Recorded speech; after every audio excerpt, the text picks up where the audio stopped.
Welcome to the season of love. And that means I get to talk about the 5 love languages and how they relate to us crocheters, both as givers and receivers. Because, we do it both ways, right? We get some love, we give some love, and it's all just a big love fest. If you're the kind that's just looking for all the lovey patterns, I did a video on that too, and you can check that out.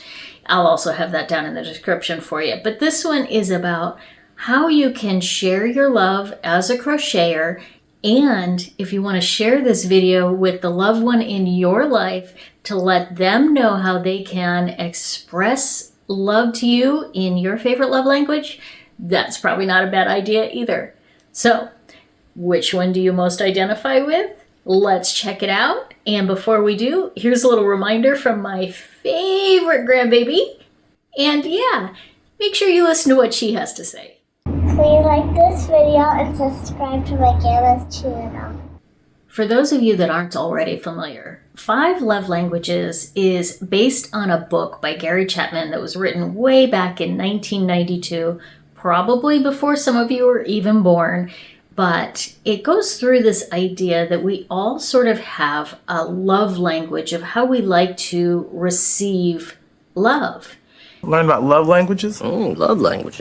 And as a complement to that, there's usually something that tells us how we give love as, kind of our natural mode or method. And while nobody is really tied to one specific method, and I personally believe that your love languages can change depending on who you're with or the situation or your stage in life. So don't take these as hard and fast rules, but more as guidelines and just have some fun with it. So the first love language is words of affirmation. And this is for that person that really likes to feel special based on the words that are said to him or her. For example, how you would express love to a crocheter whose primary love language is words of affirmation might include things like complimenting them on the progress that they're making on a project, or it might be expressing interest that they have a passion in this craft that they dedicate so much time and energy and sometimes money to. And probably top at that list is telling them how much you cherish the things that they have made and given to you as gifts. So if you have that crocheter and that words of affirmation is their primary love language, that would be really good for them. Tell me, if this fits you, are you that person? Let me know in the comments below if these would totally resonate with you. Now, if you are a crocheter and you have somebody in your life whose primary love language is words of affirmation, I've got a couple of tips for you as well. But before we dive into your tips, I want to make sure that you understand that while this video is about crocheters, for crocheters, and for those who love crocheters, when it comes to sharing your love for somebody else, it's important to remember it's not about you.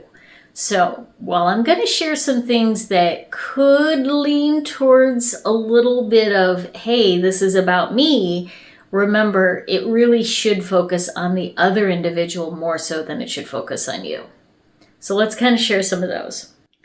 One great idea would be to create something and then dedicate it or talk about how that individual inspired that project. For example, you might make a crochet blanket out of the favorite colors from that person that you love, even if they're not your favorite colors. Or you might do something that has a pattern or a print that your loved one really loves, more so than maybe you do. So putting their interests ahead of yours and sharing how and why you made that choice because you love them so much. This would be a great way to really show through words of affirmation your love and appreciation for that person. Before we get on to the second love language, I do want to let you know that I am including a link in the description below on how you can take the 5 love languages quiz and find out what your primary love language is. And also you can share that with the loved ones that you have in your life and see what they come back, what results they get. So it might be a fun way, something fun to do for Valentine's Day or any time of the year, just to get a little bit more inspiration. If your crocheter has a primary love language that is acts of service. Acts of service are those things that we do for other people. So if your crocheter has a primary love language that is acts of service, some things that you can do for them to show your love might be to offer to detangle all of their yarn. You could also help them to set up an amazing yarny corner where they can sit and relax and do their crochet, or store some of their items and just really dive into the beauty of their hobby. And of course, you could even offer to do some extra chores so that they have more time to work on their favorite crochet projects. Now, if you're a crocheter and you have someone you love whose primary love language is acts of service, you might be able to do things like creating something special that they've asked for. My husband once asked me for a pillow that he could use in the truck when we're driving on our long distance drives. Now, that's kind of a custom thing, and I might have been able to do it, but it would have been really intricate kind of thing. So I ended up going out and buying him one. But the idea there is, if they ask you for something special, make sure that you actually deliver on that for them. And of course, if they have expressed any sort of interest, a great act of service would be to help them learn a little bit more about your craft. Teach them a little bit. Now, we might not all be great teachers, but you certainly can help them by guiding them to some YouTube videos or things like that, and being with them and present as they're working to learn that craft. My love language is physical touch.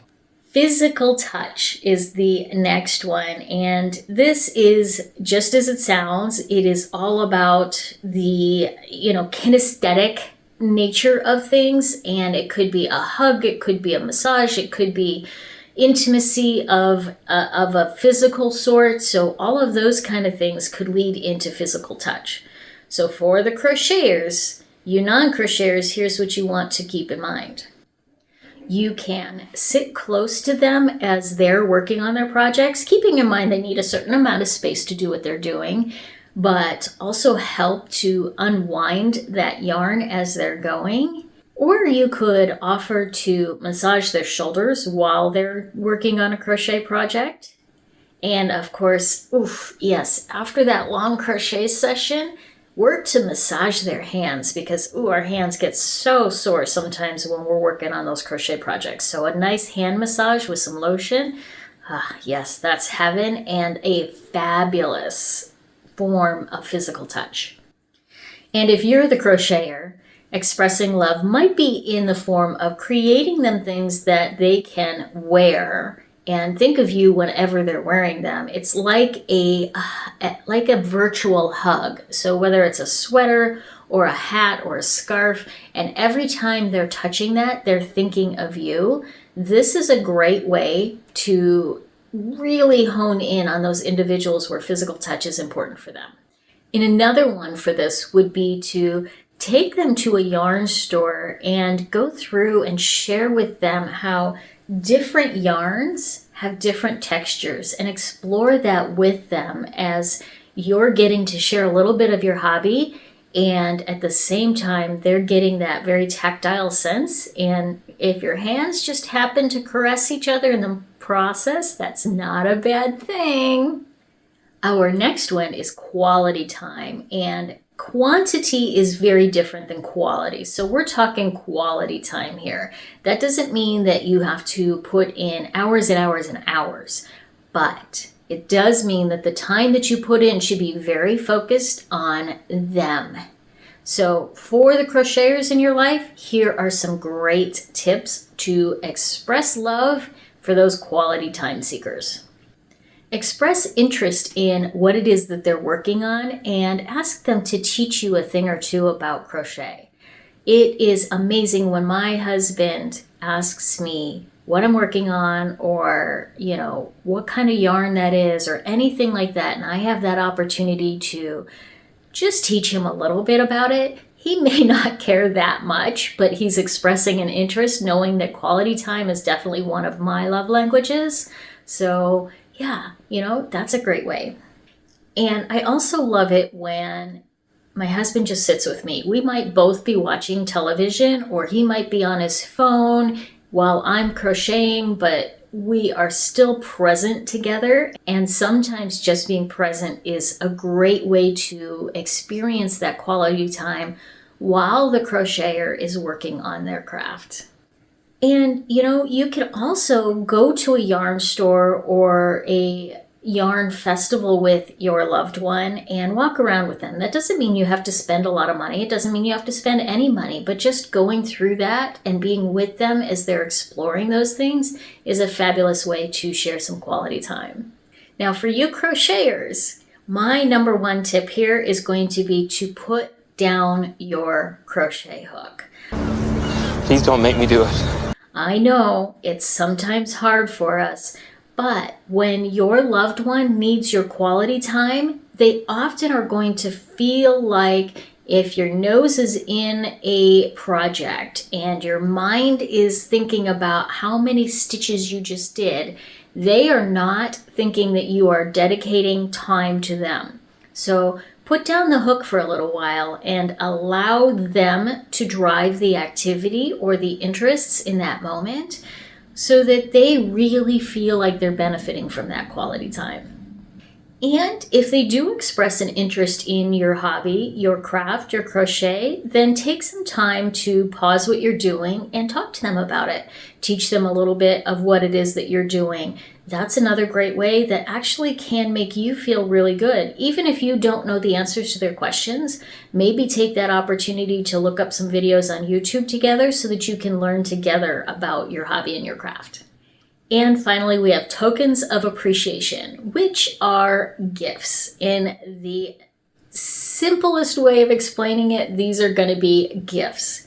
Now, one of the number one gifts for crocheters is going to be that beautiful, luscious hand-dyed yarn that we've been eyeing for a long time.